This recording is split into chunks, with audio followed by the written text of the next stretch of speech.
Welcome back to the Dr. Joe Show. It's been a while. Hope everybody had a nice toasty summer. Well, we're back. How are you doing, Dan? Been a hiatus, but we're back. I've been good. This book, sir, thank you very much for recommending that to me. Meditations on the Tarot, A Journey into Christian Hermeticism. That's the book. It put me on a journey into like these things and more that you don't even see here on philosophy. And this last year and a half, I've been strictly philosophy and like biographies. That's Cool. it. Wow. Like no self-help. I mean, philosophy is the ultimate self-help, and about to be a dad, and instead of reading parenting books, because most of them are just philosophy books disguised as parenting books, because you got to figure out your own shit first before you can help a kid. And your philosophy is kind of what decides how you look at the world and your schema, your mental models, the way you approach problems, and that can lead to all types of discussions. How are your coping strategies? What are your coping strategies? And when you told me the topic today, I got real excited. So the way this all started, folks. So this is, I mean, it's medical in the sense that patients often run into trouble in their lives, and they end up with medical problems because, and I'm gonna quote almost all the psychiatrists I've ever talked to, the problem starts here. So psychiatrists always say all medical problems start up here, and then it leads to things being ingested or taken or something, and you don't eat well, you don't take care of yourself, and then you get medical problems. So this all started when I was in touch with Phil Larness, a Hollywood director, and he suggested that we address a topic along the lines of, and I took some notes because it's several things. Is health influenced by what we believe? And that's why I chose the title for this podcast, The Duality of Vulnerability, because to address your problems, you have to be vulnerable, which means you have to make a choice to become vulnerable. And so the question is, does the doctor have to likewise be vulnerable to take care of a vulnerable person? So that's sort of the icebreaker to get into this discussion, I would say. I took a bunch of notes, and Dan, looks like you came pretty prepared here. We got some books. We got Ayn Rand, The Virtue of Selfishness. We got Meditations by Marcus Aurelius. Beyond Good and Evil, A Prelude to a Philosophy of the Future by Walter Kaufman. No, this is by Nietzsche. Nietzsche. Oh, no, that's the prelude. Okay. Yeah. So that's Nietzsche's book, The Beginning of Infinity by David Deutsch. And then this last one, Poor Charlie's Almanac. Charlie Munger, all about mental models. Mental models. So Jordan is that schemas or no? Yeah. It is. So Jordan Peterson says in his book, Maps of Meaning, his first book, which I highly recommend. It's the most dense. It's like Meditations on the Tarot, but it's basically his entire thesis of life. He spent 20 years writing that book. The other ones were just kind of quick. Yeah. And more pop culture, but that's cool. Maps of Meaning. We assign meaning to, like, exploring the unknown and balancing the chaos with the order is known and unknown. And David Deutsch gets into that with scientific revolution and the Enlightenment, and it even relates to your scientism topic that we've been scratching around the surface, and we'll scratch around that some more in this one. But yeah, like the frameworks, Charlie Munger put frameworks for, he calls them mental models for business. So Jordan Peterson said, and I was listening in the car this morning, you can know, like, knowing about something or a specific knowledge is a skill, but knowing what, like, concepts is much more important, because you can know those are adaptable. Okay. Those are metaphors. And in Meditation on the Tarot, the metaphor comes from above. Right. Whereas a skill is a linear. It's on the same plane. another thing Jordan Peterson says is that truth is discovered, and I think Meditations on the Tarot kind of talks about that, because the major, what's called the major arcana, these are processes that exist as sort of patterns of Yeah. higher processes that are considered divine. Yeah. And so they have been discovered Yeah. by triangulating multiple religions. And the funny thing is that it seems to come back to Jesus, but the book goes into that deeper. But Yeah. but it's about these processes that we discover. Like the difference between a fact and truth. Yes. Like an example of a fact is he told the truth that one time. Okay. Right. And as opposed to honest. As opposed to he's an honest man. Mm-hmm. And then, but then that's not necessarily a truth. So what would be like a truthful thing? You could say trust but verify. Okay. Which is what we were. That's a truth. Yes. That's a truth of life that you should trust, but you should verify. And that correlates with David Deutsch in his book, The Beginning of Infinity. He believes the beginning of infinity was the start of the scientific revolution, the Enlightenment, when we started criticizing authorities and institutions. And that's where science, if you look at the map, that correlates with when productivity from science skyrocketed. And the ironic thing is, in 2020 and beyond, science became that authority and became anti-criticism. And that in itself is dangerous, that's though. very dangerous. Yeah, because I mean, science used to be the rebel. It's still a little polarizing, but the problem we have with science now is this. Right, that's the problem. Because the same institutions pre-Enlightenment, I mean, they're different, but they're the same archetypes. Mm-hmm. The authorities use tools. Their previous tool was religion. Now their tool is science. But it's just wearing a mask. It's still a religion. And that's where you bring up scientism. And this is where, I mean, certain things I say could just get it permabanned. But I'll just say I jumped on with an AI from DuckDuckGo, and I asked it a bunch of questions, and I asked, well, how do you know about the financial conflicts of interest when you're accessing your data? And the AI could not answer me. No, So right now we have a major criticism of AI. I predict AI is not smart enough and will never be smart enough to be able to vet the validity of studies that have inappropriate financial conflicts of interest, which may or may not be disclosed. So you can program morality into an AI. Yes. So that's what it boils down to. I predict that you cannot program ethics or morality into an AI. I don't think you can do it. Morality is uniquely human. It is. And yeah, I'm a Star Trek fan. Yeah, Data's really cool. It's just not I don't think we're ready for AI. And see, like this discussion wasn't even meant to be about AI. No. And everybody's using it, and AI's ruining music, it's ruining schoolwork. It's ruining the school system. Everybody's abusing it. But the people monetizing it right now, that's another big problem. But it's important as a doctor, you're out there educating your patients.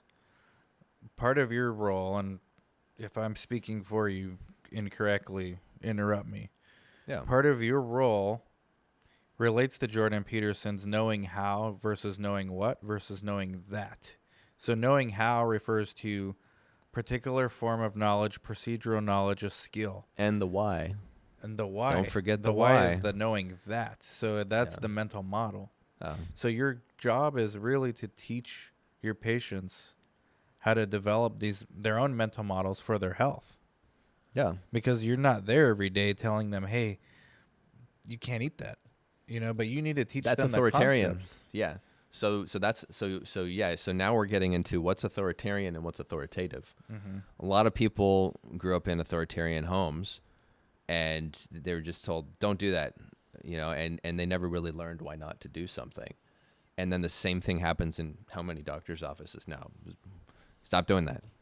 Or Because doctors don't have time. or more likely, the doctors are telling them, take this. You need to take this. Yeah. You have to take this. Yeah. Anti-criticism. So what is psychic driving? Huh? What is psychic driving? You just say Psychic- something. You say something over and over again until people believe it, right? Well, that's what's happened with a lot of dogmas in medicine, right?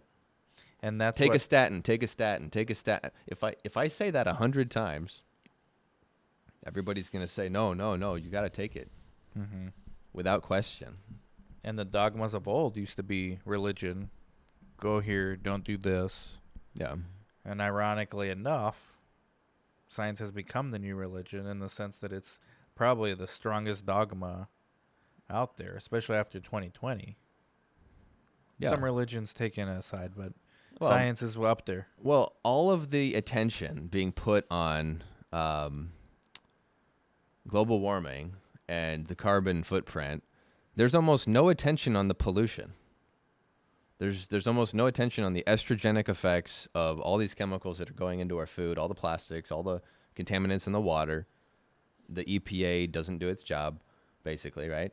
And we have breast cancer increasing, and we have men's testosterone tanking, particularly when men and women are not aware that they're being exposed to these things. Because there's a lot of people I meet that are conscientious enough about their own health, about their exposures, and they avoid all these things just very, very naturally because they're educated about it. Mm-hmm. But there's an overwhelming majority of people that, I mean, let's face it, there's guys in their 20s and their testosterone's below 200 right now.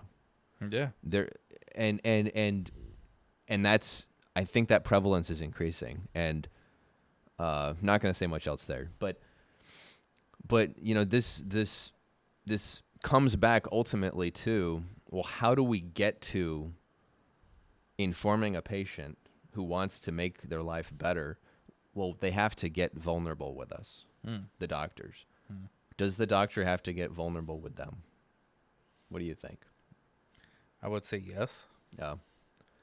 I've discovered, and this goes back to truth being discovered, that people are more connected than they realize, and I think we're connected by some common thread, just by my experience, without reading any religious text or any philosophical text. The Stoics. think- That's what the Stoics said. I think we are connected by something unshakable that's non-local, and I'm going to share something that I haven't shared that, and I don't usually do this kind of stuff on podcasts before. I had an experience when I was in residency. I think I told you this story. Yep. I did tell you the story. I know it. So, what happened was I was an intern in my residency, and I was on I started my residency with, I think, 3 or 4 inpatient months in a row. It was wards, ICU wards, or maybe it was 3 wards in an ICU after that. It was something like that. Crazy, you're 80 plus hour weeks that you don't report to the ACGME because you don't want to get your program in trouble. Anyway, you get up early, you round on your patients, you admit patients every few days, you have your own patients that you take care of in the hospital, right? So one day, it was some day, and we were going to be admitting from the ER the next day. So I go to bed, and I know I'm sleep deprived and dehydrated and probably a little malnourished. Okay. My parents told me I looked rather skeletal, I think, sometime around that time. But I went to bed, and I had this dream that I was in somebody else's home or house or something. I was laying on their couch, and I was in the deepest despair of my life. This is all in the dream. Okay. Mm-hmm. And I couldn't move, and I looked at my legs. I didn't have pants on, and I was covered in fecal matter. This is the dream. And in the dream, I didn't care. I didn't care that I was in that state of being.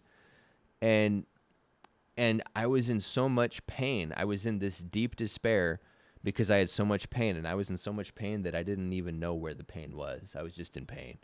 And it was just the most pathetic feeling state of being I think I've ever experienced in a dream.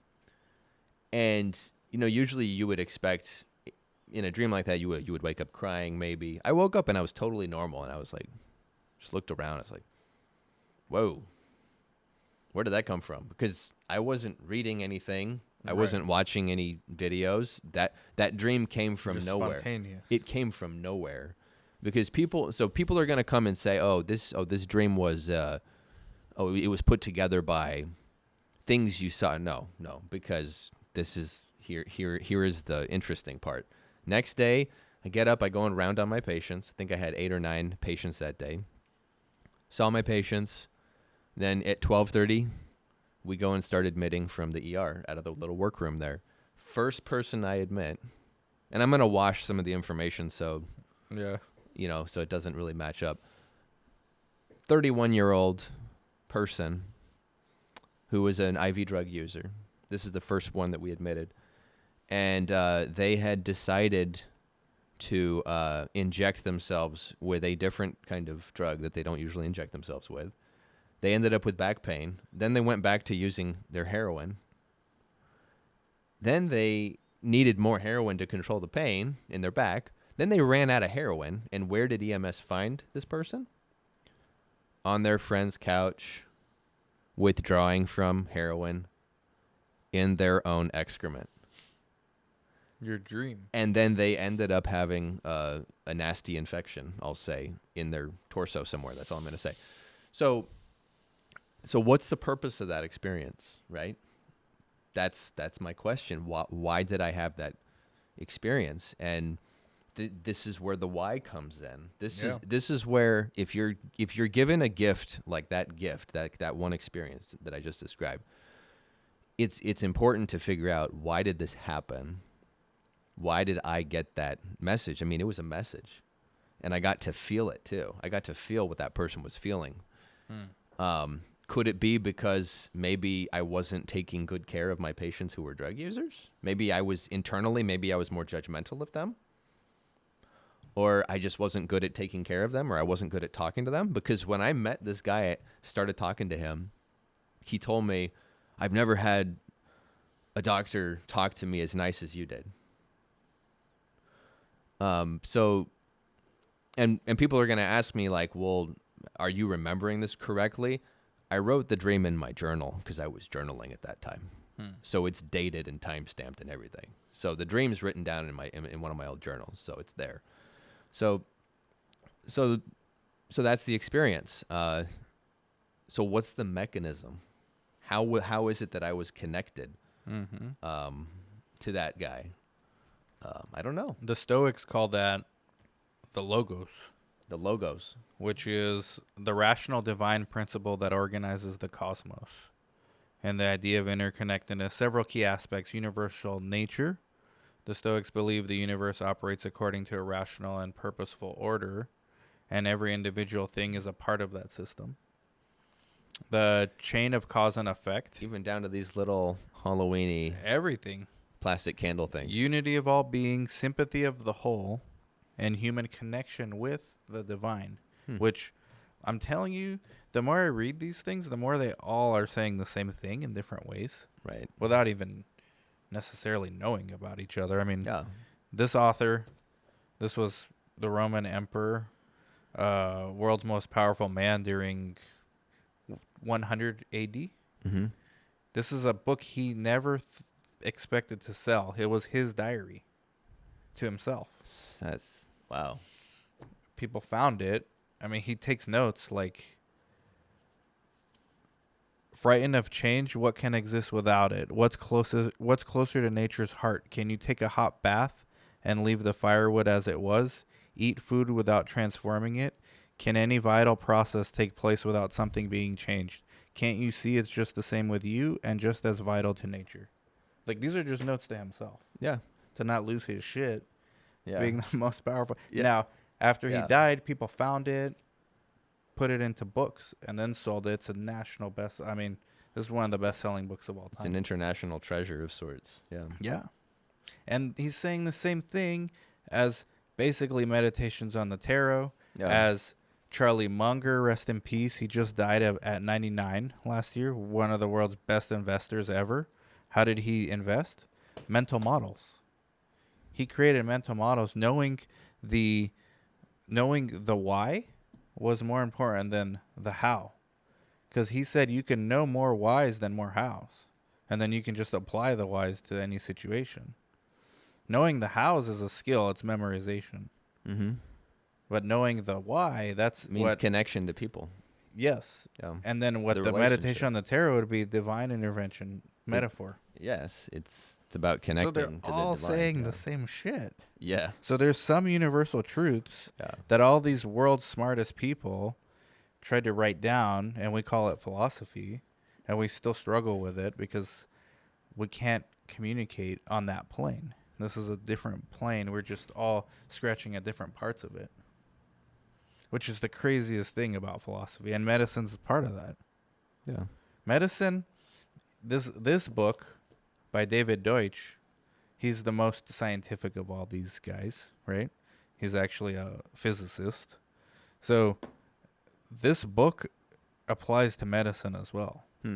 And it talks about having the spirit of being critical of what's already known and critical of empiricism.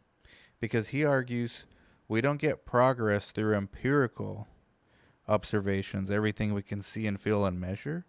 We get quantum leaps. That's why it's called beginning of infinity. When we can start criticizing what we think is the authority. You got to go outside the box. And we start creating our own models and then having the community test it in theory first. Before you ever get to empirical evidence. You create theories. How many theories are made before we ever do a clinical trial? Every study we have, we do clinical research here. It's all start as theories before they're measured. Yeah. But prior to enlightenment, that's not how it worked. Yeah. So it's all in here. And this is why it's so important, like our mindset, and not to pollute it with the crap that's out there. Because this is literally, our minds are literally the existence. And thoughts are precursors to action. Yeah. They're all saying the same shit. Yeah. I think everyone should read all of it.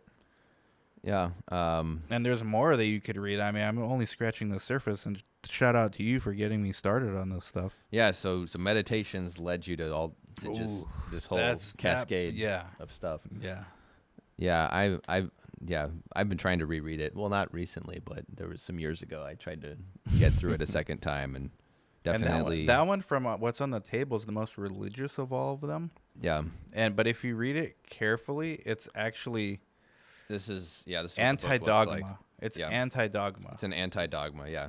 I mean, it's about seeing the connectedness and the deep meaning of everything and attachment to the divine. Yeah, like the Pope. Okay, it is still necessary to specify the 5 wounds corresponding to the 5 dark currents of the will: the desire for personal greatness, to take, to keep, to advance, and to hold on to at the expense of others, which in their turn to the 5 limbs, including the head as a limb, although only 4 are allocated to the corresponding limbs. The desire to take. Anyway, so it just says how each one corresponds to a limb. The Pope, right? The 5th one. And then the desire for personal greatness, that's the 5th one. So the idea of the Pope is to acquire the 5 wounds, because humans are naturally flawed. That's the whole point. So that's and that's the original meaning of the pentagram, turned upright. With only one point upwards. So when somebody twisted and defiled it, now it means the opposite. The same thing that Hitler did with the swastika. Hitler took a sacred symbol, which means like life and infinity or something. Ending, right? Yeah. Yeah. It's that little it's never caught. It's that square thing. Yeah. And Hitler reversed it and rotated it 45 degrees, and that became his swastika. Okay, so he took a sacred symbol and he perverted it. Just the same with the pentagram, it was perverted and turned to mean dark things, but the original meaning of the pentagram is the 5 wounds. You know, just like you are about to have a child, right? Children have to be raised with a firm hand, okay? And whether that's metaphorical or physical, that's up to you. Right, But right. you like you kids have to have to be raised with some order. So you can't have the American Board of Family Medicine, for example, playing into a child's delusions and taking a child away from their parents to cut off a boy's testicles or a girl's breasts. Because that's what the American Board of Family Medicine is pushing right now. Shame on you, American Board of Family Medicine. Shame on you. And one of the pediatric institutions are now rising up against that.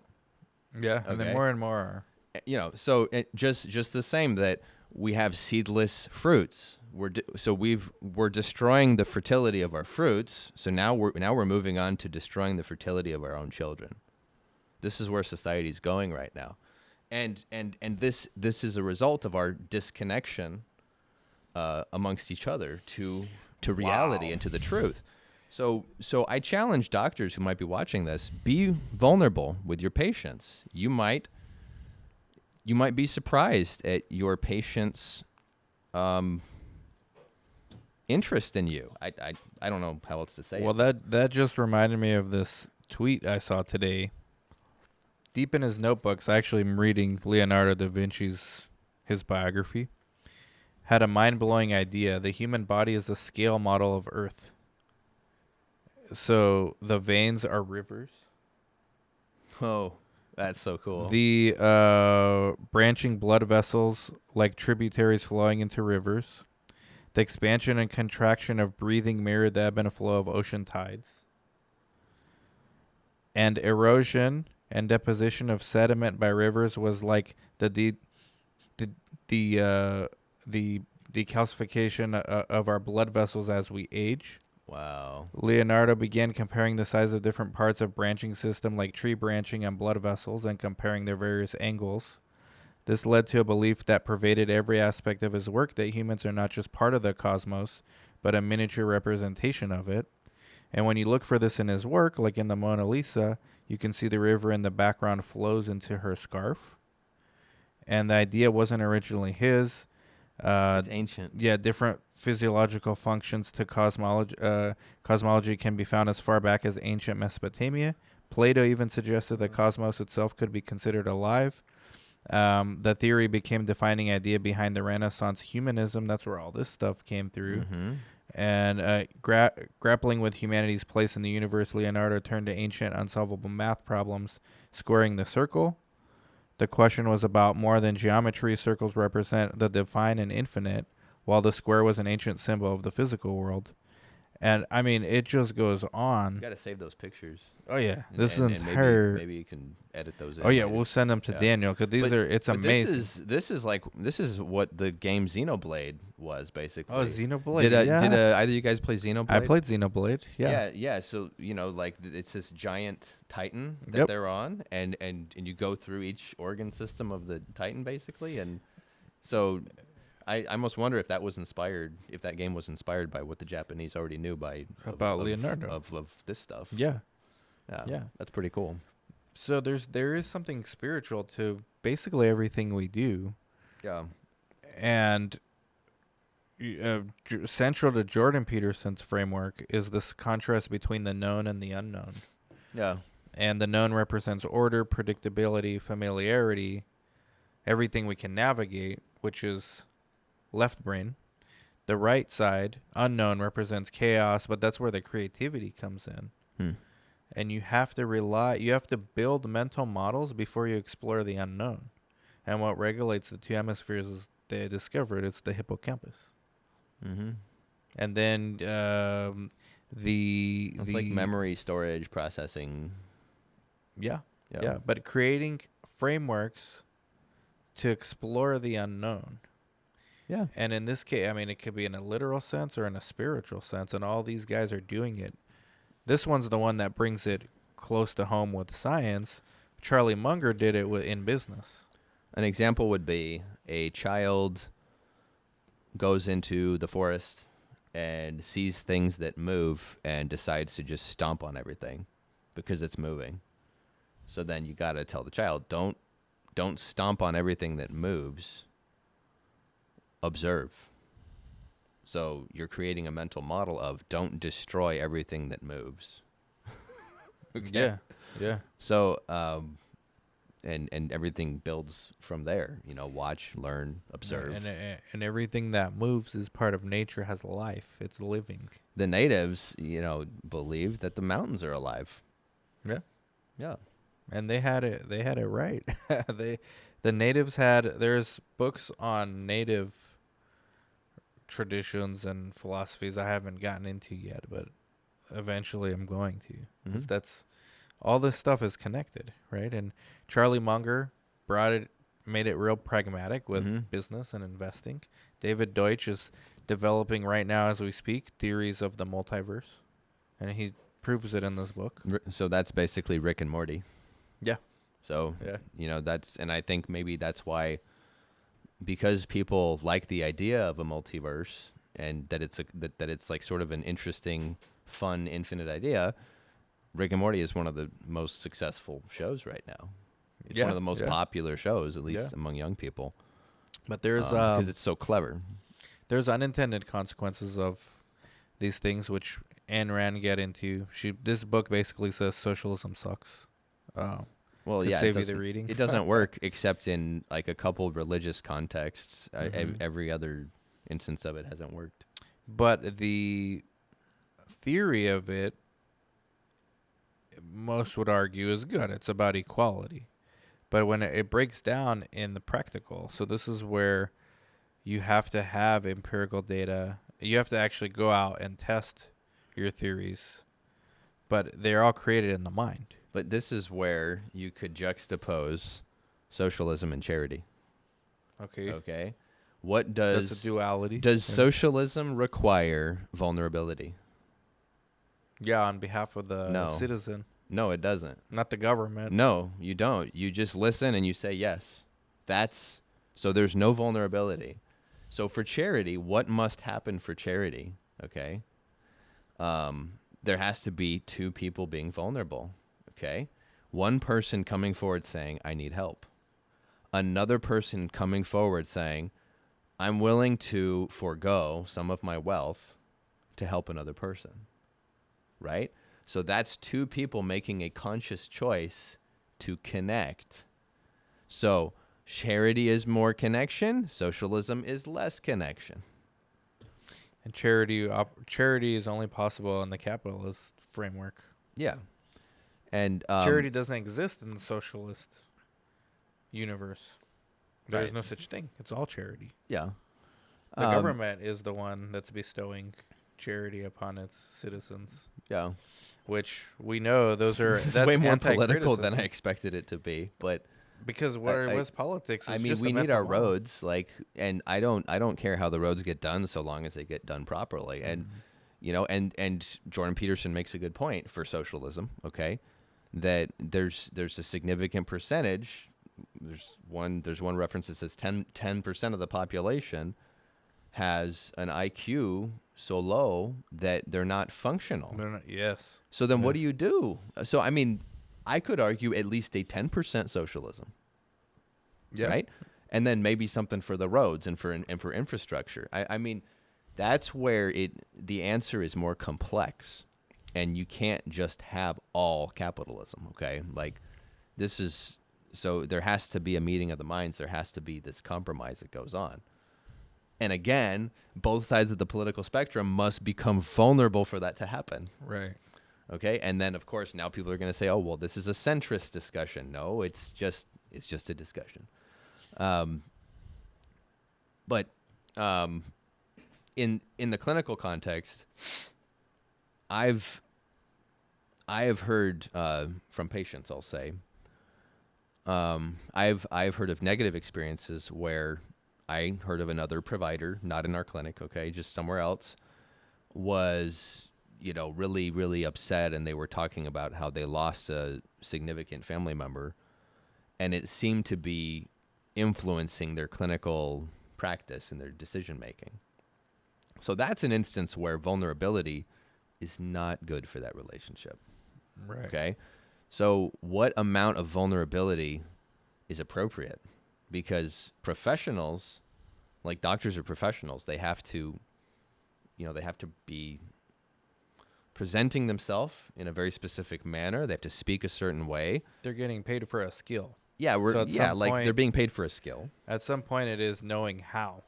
No, Right? That's what people are paying you. I mean, there's what we're trained to do, like know how to diagnose, Mm-hmm. well, which means you have to know how to take a history, you know how to do a good exam, and then know when to order imaging and when to order blood work, and when to refer to somebody else, like a specialist, right? But the art of connecting with another human being, the way you get trained can be variable. And a lot of it depends on your mentors. A lot of it depends on your lack of mentors. So you could have great mentors that guide you, or you could have mentors that, they weren't the greatest, but so I'm just trying to Knowing wing it how and to figure it out myself. communicate. Yeah. I think doctors require, and you do a very good job of this, Of humility. humility. Humility? Me? Doctors need, you do. Okay. Why do you say that? Because you don't go in. Humility requires listening.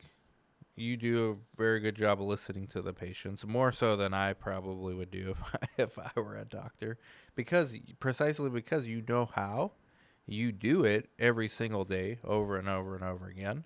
It's very easy for your 8th one of the day to just go in there on autopilot and start spewing the same advice you've been giving everyone else, because 80% are the same things, more or less. You need to eat better. Metabolic syndrome is very prevalent, yes. Yeah, so it takes humility to not do that, to go in there and be a human being and listen. And this is, what could we assume patients want to feel? Seen, heard, appreciated, not brushed off. Yeah. You go in there and you tell a story so that the story resonates. What is the story? It's a metaphor. What is a metaphor? You're teaching them a mental model, essentially, Yeah. to take home with them, because you're only there for 10 minutes. Right. I mean, That story better last them like till their next visit, at least. Yeah, the medical assistant has to get in and get out, and sometimes the medical assistant has trouble getting out of the room because the patient's talking and talking and talking, and the MA is like, can the doctor please get in here? I need to get out, Yeah. So there's that dynamic, and there's also, did the patient show up a few minutes late? Every minute the patient shows up late, they're going to make the doctor late for the next patient, right? They get no-showed after a certain time, and but now that's another problem here. Like, barriers to a doctor being able to connect with their patient is the medical system you're working in. Do you have adequate time to care for your patients? If you work for a large corporate structure that sees you as a little ant, as a cog in a machine, Yeah. then you're not going to really get a whole lot of time. And one of the ways you're going to know is how is the contract negotiation going to go? You can't talk about one thing without talking about another. And I'm not an expert on the contract stuff, but I can tell you that working for large systems, they don't care about your ability to do a contract negotiation. They'll say you're going to just sign it, or you're just not going to take the job. You take it or leave it. But again, I'm an internist, not much room for an internist to negotiate because I didn't specialize, and I don't do procedures worth $20,000 to $50,000. Okay, that's the subspecialties of internal medicine and the surgeons and et cetera. So, so primary care gets the short end of the stick. Yeah. And then it leads to, we're going to have nurse practitioners and we're going to have PAs fill that gap.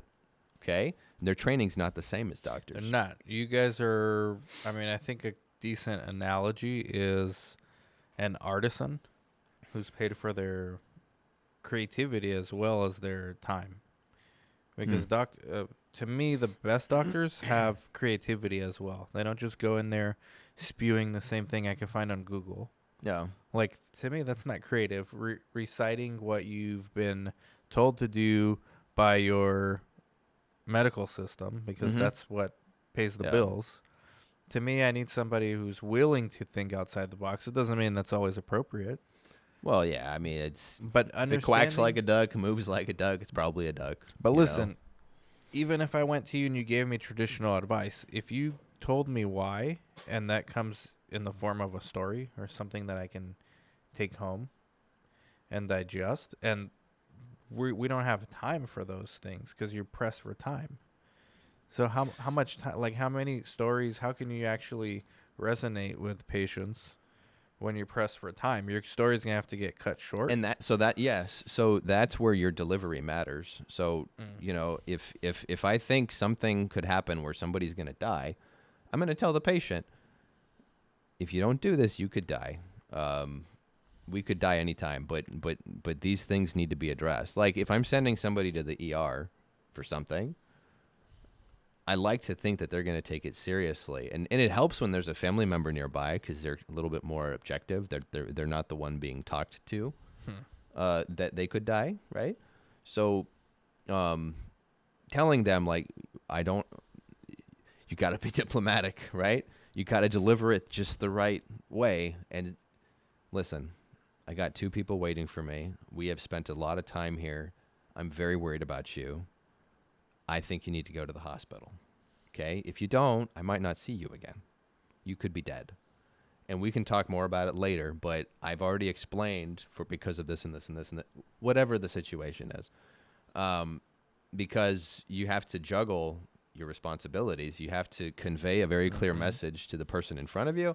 Then you got to take care of, oh no, I'm over on time, for example. Or Well, then, even as a doctor, you've got to keep in mind the 5 wounds from the meditation, not to yeah, not to take, to advance, the desire to hold on take, to keep, or to hold on advance, to, advance at the expense of others, and the desire for personal personal greatness. greatness, which is basically stoicism.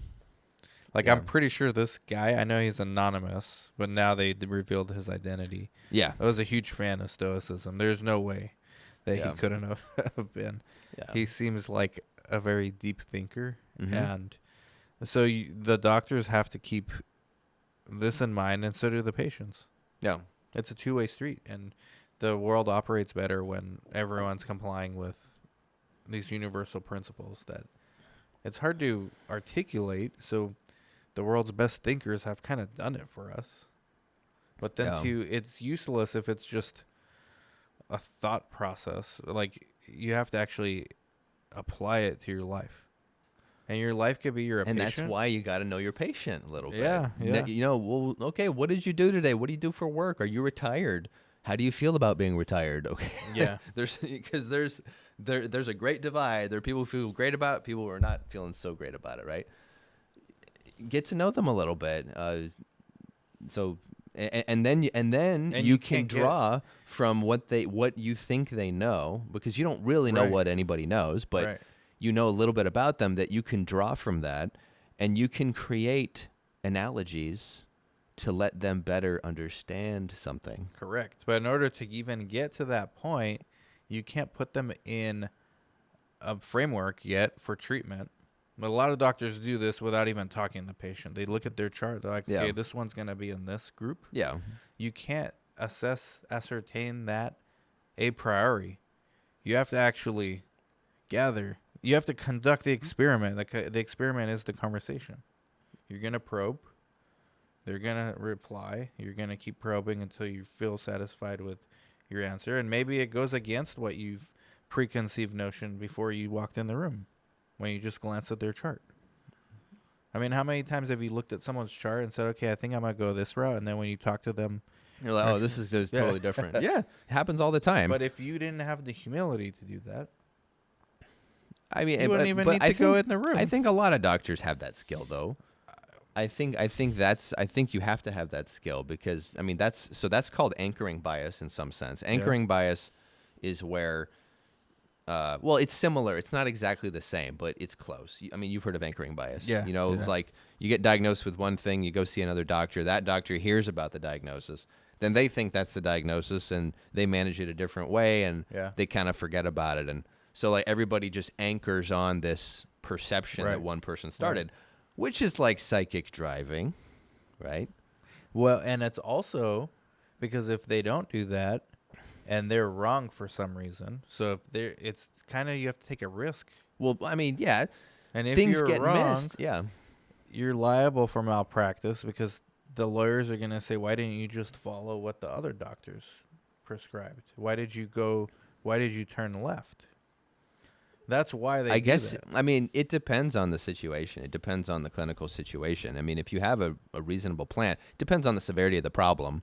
I mean, if you think they're going to have a heart attack, okay, soon, or they're having one now, ER. I mean, everybody knows that. If you think they need a stress test, go see cardiology. You know, so those, like, there are things like that where, yes, it's pretty clear that if you're thinking that, you have to do one of those two things, basically. But there are some things. It's like this is sort of a nagging issue, and we don't really know what's going on, and we need to think about it. And sometimes I don't know what the answer is. I mean, actually, a lot of times I don't know what the answer is, and you got to ask for help if you need help, and that's why there are people who subspecialize. The country doctor of 100+ years ago. We don't need them anymore because they didn't know that much. Yeah. But they were really good at cutting people open and taking care of, you know, like wilderness medicine type stuff. And they had all these tricks up their sleeve, like, oh, you can use honey and pack a wound, and you can use gunpowder to stop bleeding, and Yeah. all these. But now it's almost the opposite, like the inverse. Now it's like no one deviates from Well, yeah, now everybody's the siloed. dogma, you know, getting back to religion, but this time religion is the science Yeah. because it's been controlled, hijacked by institutions who, like, science itself is supposed to be critical of the status quo Right. in order to improve, disprove, change. Yeah. And when the incentives to profit are not aligned with the incentives to critique, you know, you get Nietzsche's will to power. And Nietzsche's will to power, one of his most famous philosophies, human beings are driven primarily by a will to assert themselves and shape the world according to their own desires rather than by a will to knowledge or truth, which is in violation of the 5 wounds. They're all 5 wounds, man. Where is this? This guy, you guys need to read this. The definition of evil is intentional harm. The definition of good is intentional help. And one of my mentors taught me that. One of my teachers and mentors and friends taught me that. If you start with that basic tenet, everything can flow from there. And what is that? What is that? What is that? You start applying that to everything. But both of those require Discernment. enhancing intentional good or preventing intentional evil requires effort. Yeah. It's not scalable necessarily. Well, it's on the individual basis. And then what do private equity do when they buy and roll up medical clinics? They try to scale. Yeah, and they're harming all the patients that were on the roster. Yeah, I mean, this podcast will never end. So, all I gotta say is get the books. Get this book first. Thank you, Phil, for starting this. It's not going to end, so that's why I'm really hoping that Phil and Dean will be interested to hop on with us and have a chat. Because it won't be at this level of quality with our videographer because it's going to be remote. Yeah, because unless they're both in the same place. But we must address the why of withholding discussions of the paranormal in certain situations because it's not just clinical. Oh, that's one of the. Oh, that's one of the things, right? Okay, that I wrote you. Yeah, it's the call to action. We must address the why of withholding discussions of the paranormal. Yes, so which is this really. So I shared one paranormal experience I've had. Okay, and but have you told patients that yet? I've told actually a couple of my patients about it. And I had a very connective experience happen. I told a patient about an experience I had about a loved one who passed.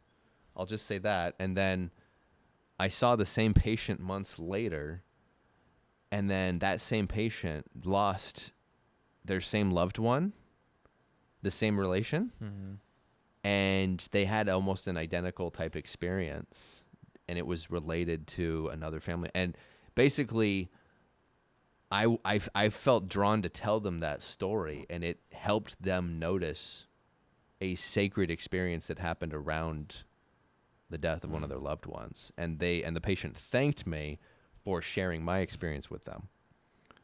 I'm trying not to be specific, Yeah, no. because that was more recent. I'm trying to wash it as best I can, but so that was professionally, vulnerability right? on your part. Yeah, but sometimes I just feel drawn, like I feel this urge, like I feel like I got to talk about this with you. And but professionalism, right? What is professionalism? Who defines what it is? I mean, is it the patient, or is it the person who trains you, or is it a combination of both? Mayo Clinic doesn't like beards. Okay.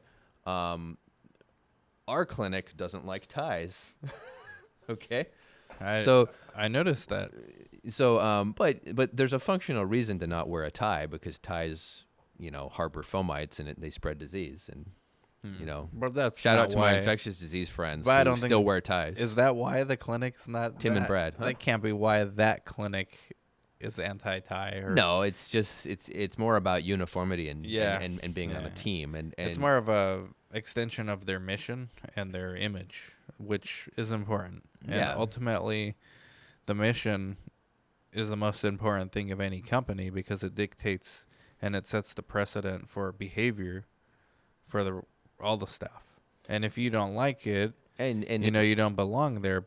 And same thing with Mayo Clinic. Mayo Clinic has, and I feel they all have the right to do that, but also the employees have the right not to be a right fit and not stay or not join to begin with. Yeah, I think the uniformity principle, it keeps people on the same level playing field in a sense, so that there's no holier than thou stuff going on, maybe. And I think the professionalism, if I had to define it, I mean, just anecdotally, and I'm not sure any of these books really touch on it other than Knowing How, which is the skill set that Jordan Peterson said everyone should have, but it's less important than knowing what, which is less important than knowing why. And that's the hierarchy. Mm-hmm. But you can't have anything get done without the knowing what. That's the skill.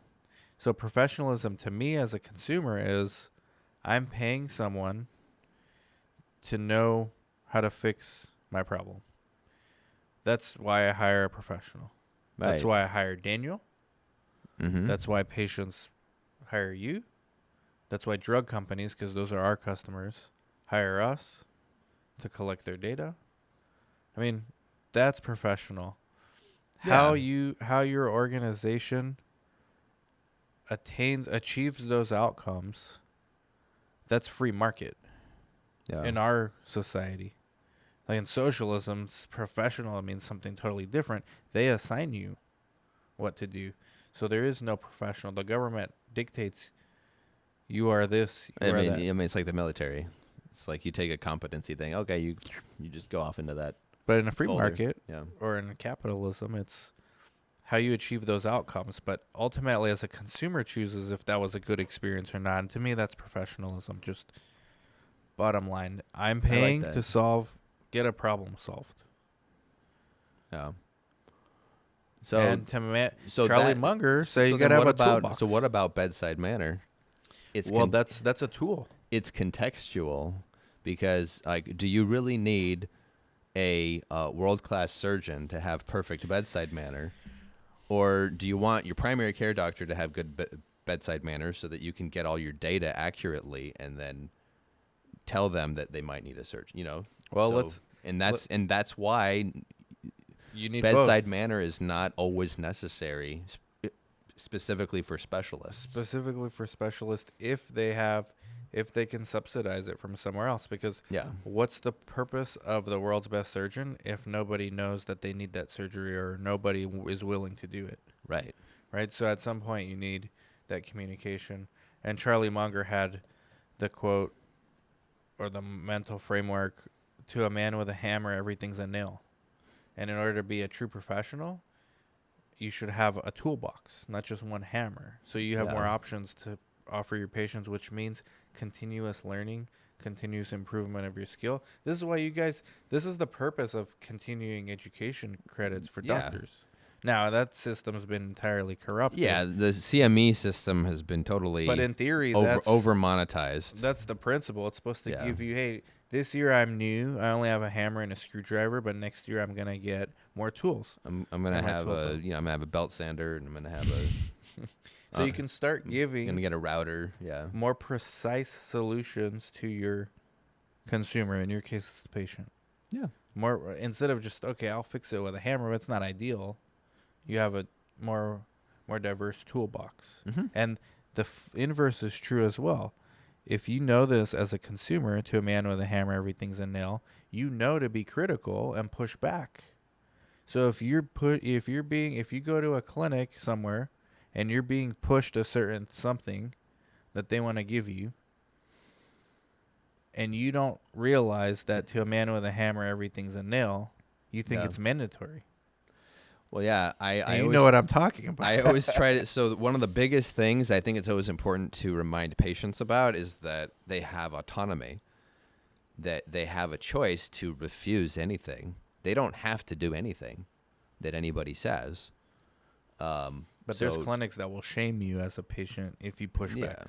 Yeah, and could cut that into pieces and go, well, this and this and this. But patient autonomy is very important, and of course the educational status of the patient then can become an issue. I Like, guarantee you they won't try that with an attorney or somebody who's their patient. well, yeah, or like an engineer, or like let's take, That's where the 5 wounds come in. yeah, I've seen firsthand patients get taken advantage of because the clinicians thought the patient, before I walked in, thought that they fit in this category where they could be basically, you got a blank slate. You could do whatever you want, yeah, which means best ROI. Let's stick this thing up your dick because that's the best bang for buck. mm-hmm. Until someone who knows what's going on walks in and says, why? Have you done this yet? And then all of a sudden they act better because they realize, okay, this is someone here who is more educated on this. So there is a large, not a large, hopefully, but there is a segment of healthcare that preys on the opaqueness of people's knowledge, and that's in direct violation of the 5 wounds. Direct. Yep. You're supposed to, as a provider, do no harm. That's the first part of the Hippocratic Oath, which everybody's trampling on the last And few most years. procedures / therapies / treatments all have potential harm. Last I checked. So if you're doing it excessively because you're gonna make money, Mm-hmm. and you don't need to. Procedures, that's what procedures are. It's an extra charge, and it's Yeah, man. Not to mention the psychological distress. So you have to choose those things carefully for people. Like, like you don't do these, vascular studies on every single person that walks around. I mean, you do it on somebody who you think is high risk, or somebody who wants to do it because they're interested in it and they're trying to optimize their health. I mean, right there, that's 2 obvious reasons to do it. Mm-hmm. But for the people who already question you offering other things, maybe you don't push it too hard. And you say, Right. we have this, but But the problem then, the incentive for the provider, if they work for a organization that not force, but provides incentives to violate the 5 wounds, they essentially take the decision away from the provider. So they're no longer in an ethical dilemma. Like, no, this is our policy. So now you're removed and you have justification for what you know is bad behavior, but hey, it's part of my job. I can control it. Yeah, and that's the socialism of most hospital structures, Well, there you go. right? There you go. That's Which this one says it sucks, by the way. yeah, and that's why a lot of hospitals end up with issues. A hospital near us just changed their name. I heard. Random. Yeah, wonder why. Quinky dink. Yeah. This Gosh. podcast could be 3 hours. I so mean, how long are we right now? probably like 55. Oh, we're at oh boy. Okay. Well, you want to close it with Maybe we'll, the ability to access and discuss analogy is crucial to patient care. Yeah, we touched on that personality. Oh, boxes, putting people into a box. Personalities I brought and that trauma. up with, but yeah, with the personality, that's different. Yeah. I mean, that might be like cliffhanger for next Yeah, time. talking There's no about- way this is getting done Talking in about one- personality traits versus disorders and what's the real story. See, that's another podcast. that And we that's could Carl do. Jung. I haven't not got into that. Oh yeah. My dad's really into that. There's stuff. that book Aeon or something. Aeon, yeah. Aeon. Yes, I Yeah. want to. I got it. I want to read it. My dad is very much into We that. gotta get your dad. My on dad here. went to the Young Institute. We gotta get your dad over here. Yeah, we gotta get Next time he's in town, It's almost his birthday, right here. Okay, the 30th. let's do it. Well, I mean, thank you, man. Like Thank you. Thanks for being so prepared. for once. No, it's cool. Like we didn't go through any big clinical research studies. We're just talking about life and talking to people and Well, I think everything's connected. yeah. The more I start reading this shit, So next time, folks, next time we do a podcast like this, we might touch on personality traits versus disorders. We might also touch on victim versus survivor thought processes. I think that's really important, and that's something that Phil and Dean mentioned. And you know what? It would be an honor if they came on the show, and it would be really cool. Maybe we'll, if they come on the show, we'll talk about that. We'll see. yeah. But anyway, folks, thanks for tuning in. Go get these books, guys. See you next time. Bye-bye.